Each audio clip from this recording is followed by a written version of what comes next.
Esa es una estrategia continua, porque o nos cargamos los desahucios o nos cargamos el sistema judicial, a los jueces, que decidan ellos. ¿No? Lo que no puede ser es tragar carros y carretas diciendo que hacen justicia. Oye, si no se atreve a hacer justicia, oye, por favor, que se vaya para su casa. Y si no, oye, que trabaje de camarera en una cafetería, sirviendo cafés, bueno, pues lo que sea. Pero lo que no puede ser es que le llamen justicia a esto. Y la tengamos que tragar. Bien, eso por una parte, pero por otra, claro, queda el banco, que tiene un certificado, que se atreve a presentarse en el juzgado un certificado falso. Bueno, pues si es falso, pues a ponerle una querella por falsedad, ¿no? Documentado, que es una estafa esto, ¿no? Pero es igual. Miren por dónde, miren qué lío se han metido estos del Popular. Yo creo que ya no se van a atrever más bancos a venir con el papelito este de que certifico que no está titularizada. No creo. Porque le vamos a poner una querella criminal, pero resulta de que será por suerte, ¿no? En el balance del banco está ese fondo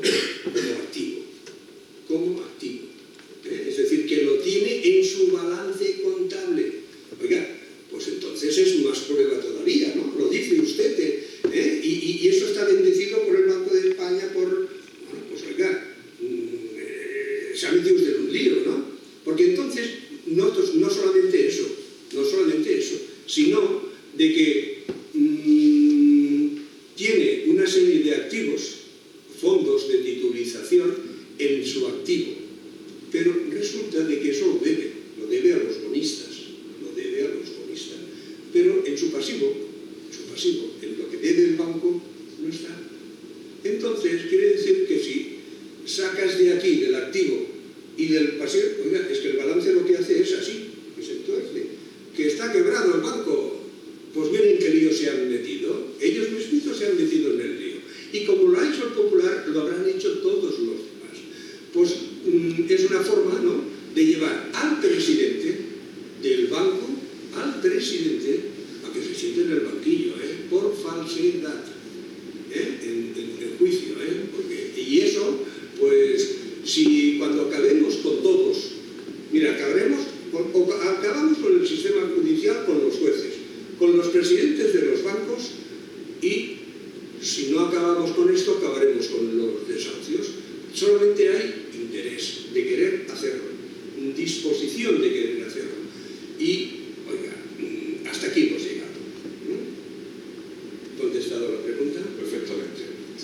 Segunda parte. Sí, la pregunta más segunda es abundando un poco en el tema de los jueces. Y quería preguntar a José Ángel Mayor, en cierta manera una reflexión también, ¿no? Porque claro, los que somos licenciados en Derecho, había una asignatura, la carrera, que era Derecho Civil 2, y era obligaciones y contratos. Y dentro de esta asignatura, pues estudiamos lo que se llama nulidad contractual. Me parece vergonzoso que tenga que salir el Tribunal Superior de Justicia de la Unión Europea en la sentencia de junio para recordarnos lo que es la nulidad contractual. Porque claro, la nulidad contractual existe, yo creo que es la promulgación del Código Civil a finales del siglo XIX, 1889 o algo así, ¿no? Y eso es lo que hemos estudiado en las facultades de Derecho.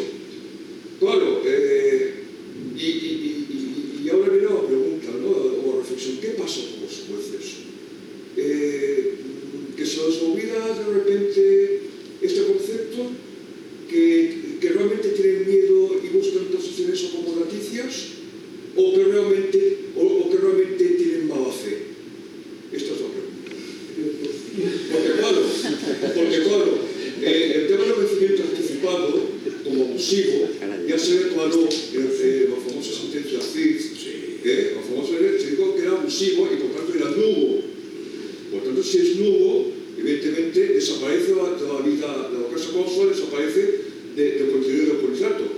Claro, no sé qué están pensando, qué concepto de nulidad están pensando los jueces. ¿Contesto para quitarme la pregunta de encima o contesto para irme a la cárcel? No, hombre,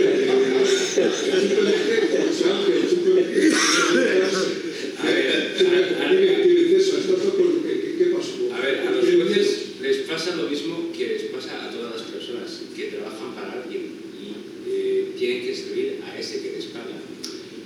Se dice a los periodistas que lo primero que tienes que mirar antes de sus artículos e informaciones es para saber para quién trabaja.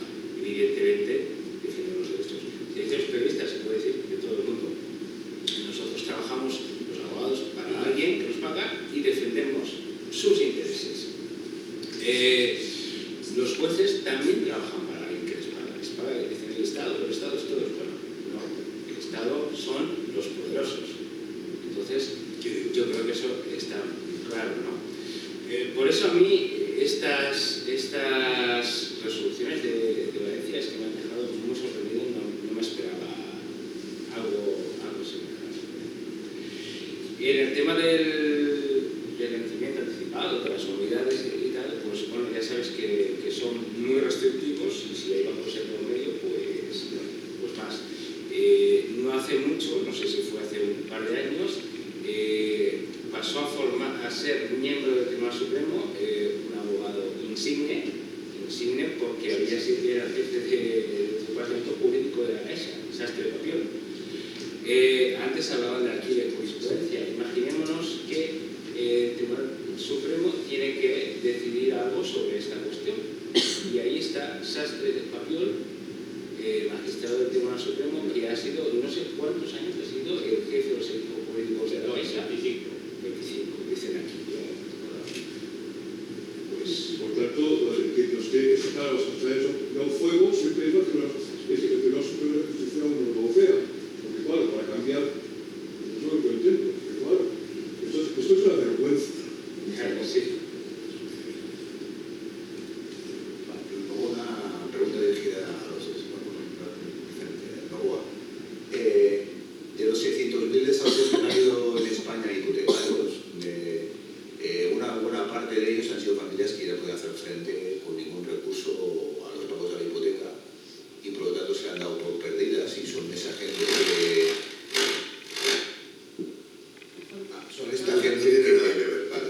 Son esta gente que se les aplicó la moratoria de guindos, que era que bueno, se quedaban en la casa hasta que bueno, pues acabaran de decidir qué hacían con ellos, porque eso significa, por ejemplo, en el distrito de Nuevo Barres, que es donde yo vivo, debe de haber seguramente entre unas 1.000 o 1.000 y algo de familias que se pueden encontrar en esta situación, que están viviendo en la vivienda, pero ya la hipotecaria pasó a mejor vida y el banco se ha quedado con la vivienda.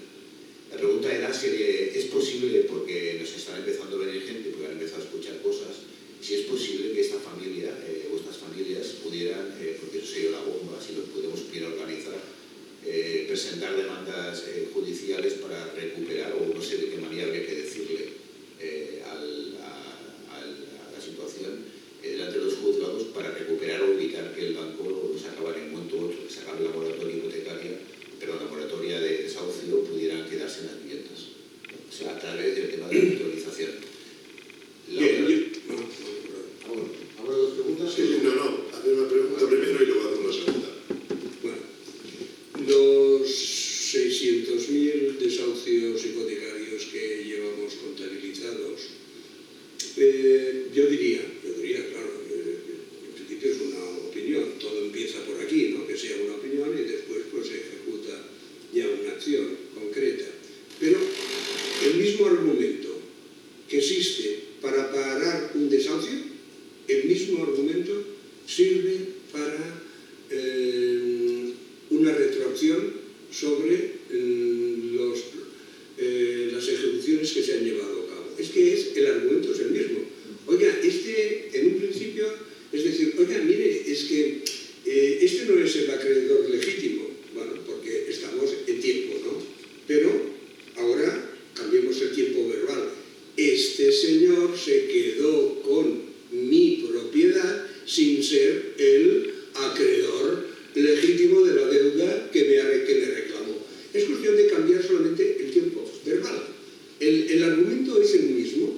Bueno, esto lo sabemos hacer, ¿no? En vez de poner en presente, pues pasarlo en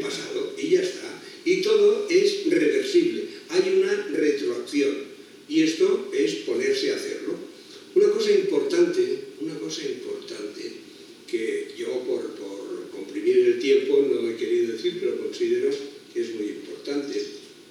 En la titulización se extingue los avalistas, es decir, los padres, por ejemplo, que estos hay a camiones, que han avalado a sus hijos para que puedan tener acceso a una vivienda porque el banco les ha pedido, oiga, traiga usted un avalista, que un avalista no lo encuentras en medio de la calle o en la puerta del banco, tiene que ser, pues bueno, pues un familiar, quien más directo que los padres, pero claro, nadie llegó a pensar de que la situación sistémica que se ha desarrollado en las circunstancias, pues estuviera en la magnitud que está.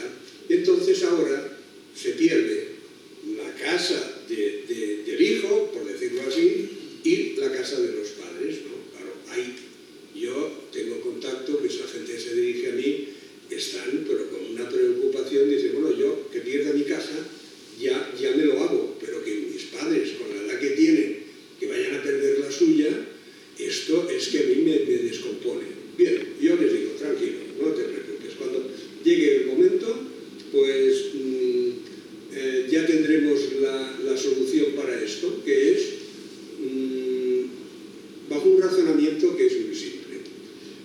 Ha habido una innovación del contrato, es decir, cuando los bancos piden un aval, lo incluyen en la escritura de préstamo y ya le dicen, si no paga él, pagarás tú, ¿no? Y esto es pues, el modus operandi, pero cuando esta hipoteca se pone en el paquete, que hemos hablado antes, y se hacen los bonos, tal, ahí sí que hay en un principio una compañía de rating, que es la que hace una calificación, va por letras, A, B, no, mire, buenos, regulares y malos, ¿no? Y se lo hacen ellos, ¿no? Pero en ningún momento hay una separación entre préstamos con aval y préstamos sin aval. No hay esta separación. Hacen buenos, malos, el concepto de unos conceptos que ni tan siquiera están determinados. Pero lo que sí es que no hay una discriminación entre hipotecas que estén avaladas de las que no están. Vale, si todo esto se pone en el paquete, en la escrituradora esa que todo se mezcla, y salen por un lado los bonos, bien, el que lo compra no se le ha dicho que aquello tiene un aval. Bueno, lo que quiere decir que ha habido una transformación del contrato, es una innovación. Si ha habido una innovación, pues el avalista se ha extinguido. Eso por razonamientos que no hace falta que sean jurídicos, simplemente pensando. Pues, oye, pues si dicen que si hay una innovación y no han hecho explícitamente mención de que había un avalista, pues lo han extinguido ellos mismos. Y ya está, y estamos al cabo de la calle. El avalista está extinguido. Pero como esto nadie lo sabe, volvemos a lo mismo. Se presenta en el juzgado, trae, como es custodio de la documentación original, patatín, patatán, ¿no? Bueno, pues muy bien, esto no es así. Además, otra cosa, resulta que en el mercado financiero, cuando alguien compra un bono, estamos hablando a nivel internacional, no hay, cuando sabe que son bonos hipotecarios, la estructura mental del que lo compra sabe de que la garantía es precisamente la vivienda, los tochos, la casa, el piso, lo que sea. Eso es la garantía. No hay prestaciones accesorias que vayan conjuntamente con eso. Y además otra cosa, en el mercado financiero internacional no hay nadie que cuando compra un bono se le ocurra pensar que en España utilizan este método de empurar a un avalista. ¿Por qué? Porque en el mercado financiero no existen los avalistas. No existen, porque el que compra un bono, ¿qué pasa? Que va a ir a casa del avalista, ding dong, mire, es que yo soy el avalista, primero que hemos visto antes que no existía, pero ahora en el supuesto de que comprar toda la emisión, ¿no? Y dijera, bueno, como la he comprado toda, yo me constituyo en parte total, ¿no? Y dije, yo tengo que ir a casa de este señor a decirle que quiero el aval, si esto no funciona en el mundo, ¿no? Entonces, ahí es donde estamos, de que el avalista, los avalistas, los padres avalistas, pues se pueden liberar, ¿no? de toda esta situación que es angustia, pura angustia. Segunda parte de la pregunta. La segunda parte de la pregunta va a José Ángel, que es un poco así por ignorancia del tema de leyes. ¿Es posible llevar un juicio o hacer una demanda contra el banco paralela en una ejecución hipotecaria desde el punto de vista de que hay una titulización y también por el tema de las cláusulas de vencimiento anticipado? ¿Es posible meter en un mismo?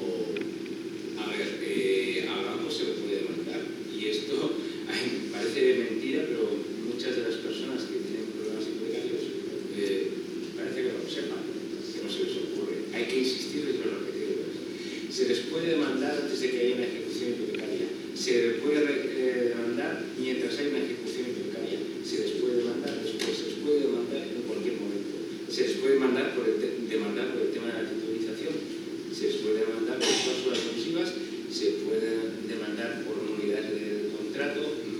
Hay muchos motivos. Lo que hace falta es saberlo y moverse y hacerlo. Quizás el gran problema ha sido que durante todo este tiempo se ha hecho creer a la gente que la mejor salida o la mejor solución para esto era entregar la casa. Entregarle la casa al banco y mendigarle que no te pidiera nada más. Es increíble, ¿no? Pero ha sido así, ha sido cierto, ¿no? Claro, relación pago, llamémoslo por el nombre, significa algo tan claro como que te quedas sin casa, también sin deuda. Es increíble que el quedarse sin casa se defienda como defender el derecho a la vivienda. ¿Cómo puedes decir que estás defendiendo el derecho a la vivienda si todo tu interés es que las personas se queden sin casa? Y si las casas se lo queden los bancos. Esto es lo que yo digo, esto es como hacer el Robin Hood de la inversa. Robarle las casas a los pobres para entregarse a los ricos banqueros. Pero lo han hecho también, y han lavado el cerebro también, que la gente incluso se pensaba que estaban defendiendo sus intereses. Y ellos mismos pedían a los bancos, por favor, róbame la casa, por favor, róbame la casa. Y cuando lo conseguían, era increíble, se ponían contentos, lanzaban vítores y gritaban, sí se puede, sí se puede. Yo, antes de nada, os quiero agradecer profundamente el trabajo que sabemos que personas como vosotros habéis hecho un proceso muy intenso, pero ha habido personas en todo el Estado español que hace tiempo que están persiguiendo este tema para que salga a la luz. Es un tema muy complicado, de David contra Goliat. Este sí que es de David contra Goliat. La dación en pago, yo también opino, como persona afectada por la hipoteca, que es un engaño. Os quería dar las gracias desde el corazón porque vemos con esperanza las personas que estamos sufriendo, como me pasa a mí, que llevamos un proceso judicial desde hace ya un montón de años contra el banco para que él no se apodere de un bien que hemos pagado ya de sobras y que además hemos pagado con mucho sufrimiento durante estos años. En representación también de una asamblea que llevamos más de 4 años luchando en Girona y en Sal, de la PA Girona Sal. Dicho esto, mi pregunta va en el sentido de que aquí hemos hablado sobre todo del tema de hipotecas, pero tendríamos que, yo pienso y pregunto por si me podéis confirmar la impresión que yo tengo, creo que esto puede abarcar no solo el tema de las hipotecas, sino de todas las viviendas que tienen los bancos, que tienen la Sareb y que ahora han alquilado o ha habido personas con necesidades que se han visto en la única posibilidad de ocupar una vivienda de un banco o de la Sareb, por ejemplo. Estas viviendas que han sido usurpadas a las personas, robadas a las personas por parte de los bancos, tanto, o de la Sareb, tanto si son de hipotecas como si son de alquileres, porque ha habido mucha gente que ha entregado la vivienda y le han hecho un contrato de alquiler, pero no puede pagar el alquiler y ya tiene un proceso judicial para echarlas. Como las personas que han tenido que ocupar, que también tienen el mismo proceso judicial. Si el banco no es el acreedor y por tanto de alguna forma se puede demostrar que usurpó esa vivienda, que se la quedó ilegalmente, por lo tanto, si se le pone en marcha un proceso para desalojar a esa familia, mi pregunta es, ¿el banco tiene autorización para poder llevar a cabo un proceso judicial si realmente a la práctica está en duda que sea el propietario? Es bastante habitual en la tramitación de los procesos judiciales, ¿no? El que algún juez o abogado reproche a alguien, a una parte o a otro juez, ¿no? El que ha tenido que hacer un esfuerzo interpretativo, ¿no? Esta es la expresión que hacen, para entender de qué iba el tema. He tenido que hacer un esfuerzo interpretativo, ¿no? Para entender la pregunta, pero creo que al final sé lo que quieres preguntar, ¿no? Entiendo que lo que quieres decir es que si aparte del hipotecante, del deudor, otras personas, otros terceros, por ejemplo, un ocupa, o un comprador de una vivienda, o alguien que ha alquilado una vivienda, podría utilizar el hecho de la titulización o de una cláusula abusiva o de vencimiento anticipado contra el banco, en una demanda que hubiera puesto el banco o similar, ¿no? La respuesta es rotundamente sí. Por ejemplo, un ocupa que ocupa una vivienda propiedad de un banco, pero que es una propiedad ilegítima, es una propiedad usurpada. ¿Por qué? Porque, por ejemplo, estaba titulizada la hipoteca, por tanto, esa casa nunca debió llegar a ser su propiedad. O porque había cláusulas abusivas y por tanto esa hipoteca no debió ejecutarse. Evidentemente, el ocupa puede alegar esto, este dinero. Puede y debe. Hay que ser más combativo de lo que la gente lo suele ser. Yo me gustaría contestarte a lo de la Sareb, ¿no? Mira, a ver, es que estos son, no sé, caen por su propio peso, ¿no? No hay que hacer demasiados experimentos. Si el banco tenía hipotecas que las tenía titularizadas y resulta que para hacer con unos vencimientos, pues 20, 30 años, lo que fuera, y quería dinero líquido, pues ¿qué hizo, no? Pues se lo vendió al Sareb. El Sareb le pagó el valor en libros. Primero de todo, en esa operación, que ahí sí que hay directamente una transmisión del banco al Sareb, claro, el derecho de retracto no se ha producido, ¿no? Bien, pero el que el banco haya vendido al Sareb ese préstamo, esa operación no es un cordón purificador. Sigue el Sareb teniendo el mismo problema que tiene el banco. Compró una cosa que pagó al 100% y resulta que se equivocó de acreedor. El acreedor no era el banco, el acreedor es el bonista. Y en cambio es como si yo me compro un coche, y en vez de pagártelo a ti, que eres el propietario del coche, pues se lo pago a este señor. Bueno, oye, eso me parece que cae por su propio peso. Es decir, el problema de la Sareb es el mismo que tenía el banco y lo que sí, que la oposición a las acciones que puede hacer la Sareb es todavía decirle, oiga, mire, usted no es el acreedor legítimo porque ya le compró al banco, le pagó usted, pero oiga, si usted le paga, primero pasa por la calle, es un problema. Pero el acreedor es el bonista. Por lo tanto, no sé usted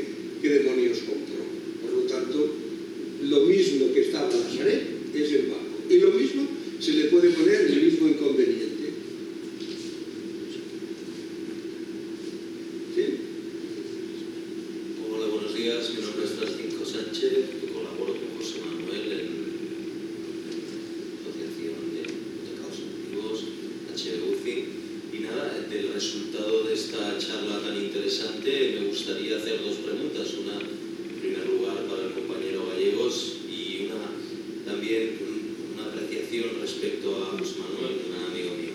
En primer lugar, la pregunta al compañero Gallegos. O sea, de lo que aquí se ha hablado hoy, podríamos deducir que gracias a ese auto que declara nula la cláusula de vencimiento anticipado y gracias también a esta nueva vía de defensa que se ha abierto con las titulizaciones y que ya estamos desarrollando, está bastante avanzada, podríamos decir que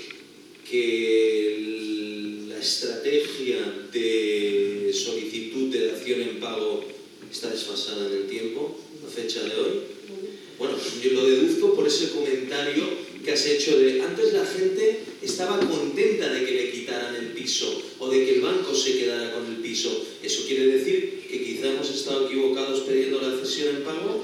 Esa es mi pregunta. Y quizás sería mejor iniciar nuevas vías como la de la titulización y la de la unidad de vencimiento anticipado. Esa es mi primera pregunta al compañero Gallegos. Y por otra parte... Se formulamos después. ¿Sí? Yo espero que la titulización y el vencimiento anticipado dejen ya definitivamente claro que eso no es la salida, eso no es defender el derecho a la vivienda y que las personas pueden conservar su casa. Eso es posible. Creo que lo deje definitivamente claro.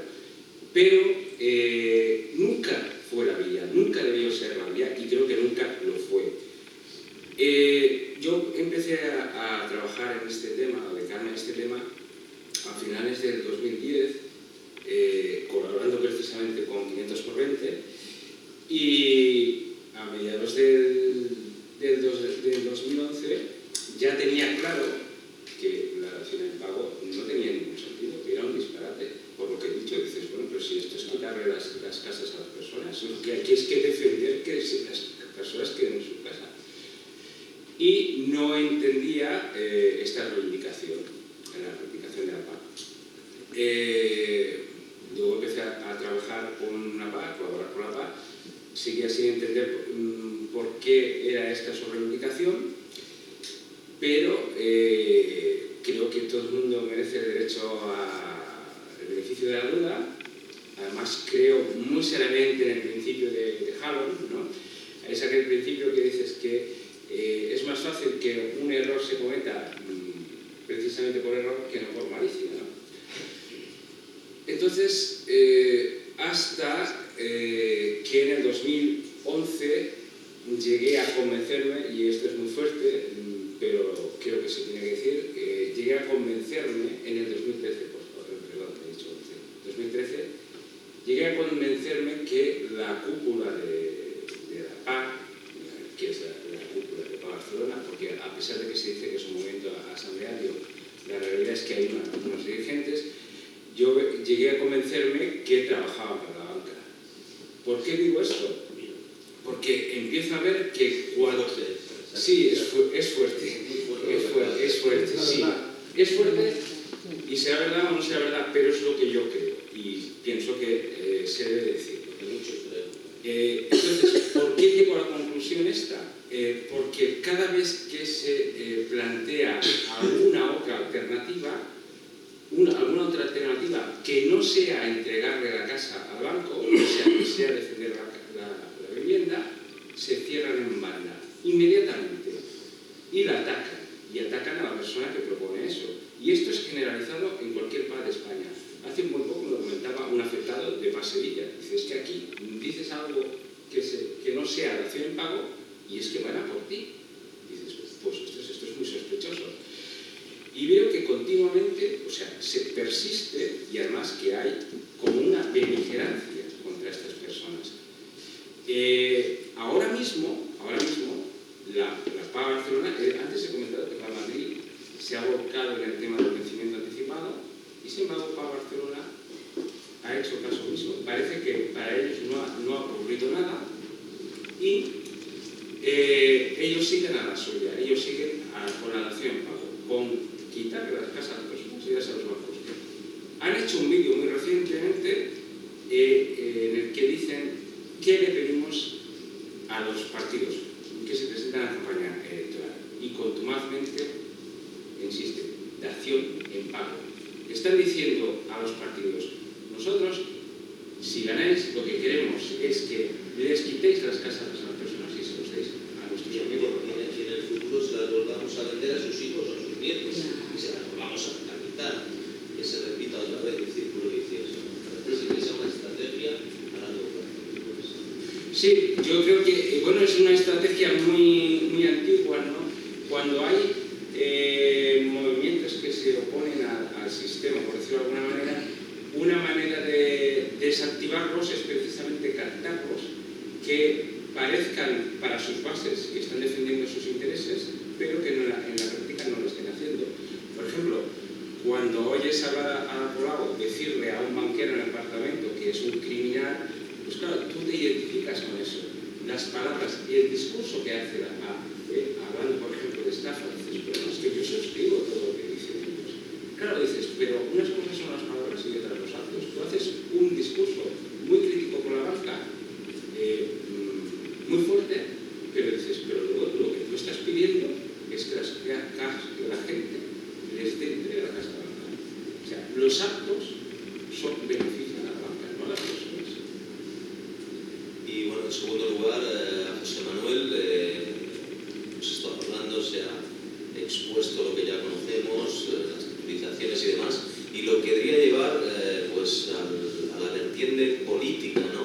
O sea, hemos hablado que las titulizaciones se inician hace muchísimos años, que han estado desarrollándose, que han estado desarrollando la ingeniería de esas titulizaciones, que hay unos bonistas, que esos bonistas son alemanes, son franceses, la mayoría de ellos son clase alta alemana y francesa hoy